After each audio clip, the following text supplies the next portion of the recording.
posterior, que también lo llaman dorsal. Anterior es una estructura que con respecto a otra estructura va a estar más cerca de la superficie del abdomen, de la superficie ventral del cuerpo. Y posterior es una estructura que va a estar más cerca de la espalda, del dorso. Así, por ejemplo, si yo tengo este corte, entonces fíjense ustedes,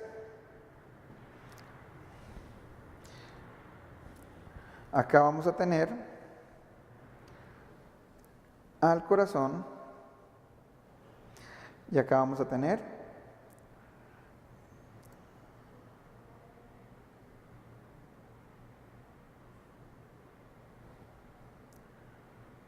a la aorta. Fíjense ustedes que el corazón está más cerca del abdomen que la aorta, entonces el corazón es anterior a la aorta torácica. Por el contrario, la aorta va a ser posterior al corazón. Nuevamente, la descripción anterior y posterior va a depender de la referencia que yo use. Por último, están los términos superior e inferior. Superior también lo denominan cefálico, e inferior lo denominan caudal. Superior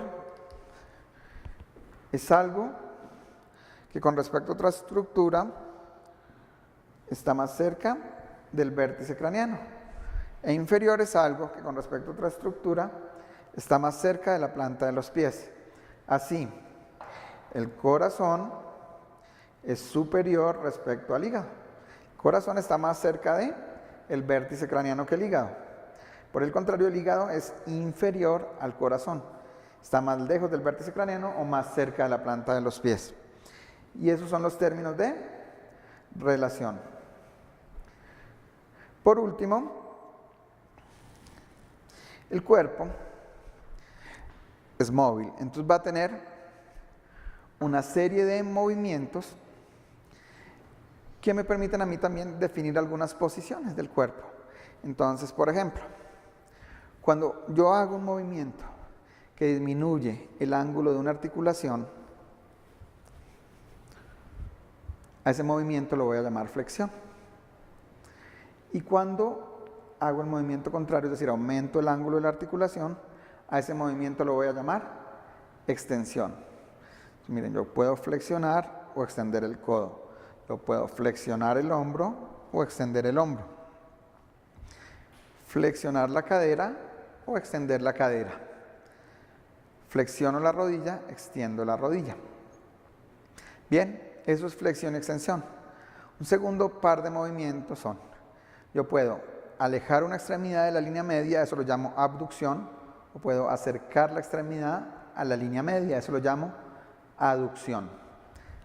Abducción, aducción. A abducción también lo llaman separación, a aducción también lo llaman aproximación, pero nosotros acá vamos a manejar por convención abducción, aducción. Cuando yo combino flexión, abducción, extensión y aducción, tengo otro movimiento que se llama circunducción. Bien, ahora, a partir de eso va a tener otro movimiento, que es cuando yo roto la extremidad sobre su eje, a eso lo voy a llamar. Cuando yo muevo un extremo óseo sobre su eje, lo voy a llamar rotación. La rotación puede ser medial, cuando se aproxima a la línea media, también lo llaman rotación interna, o lateral, cuando lo alejo de la línea media, también lo llaman rotación externa. Bien, ahora la cabeza. La cabeza va a tener unos movimientos propios.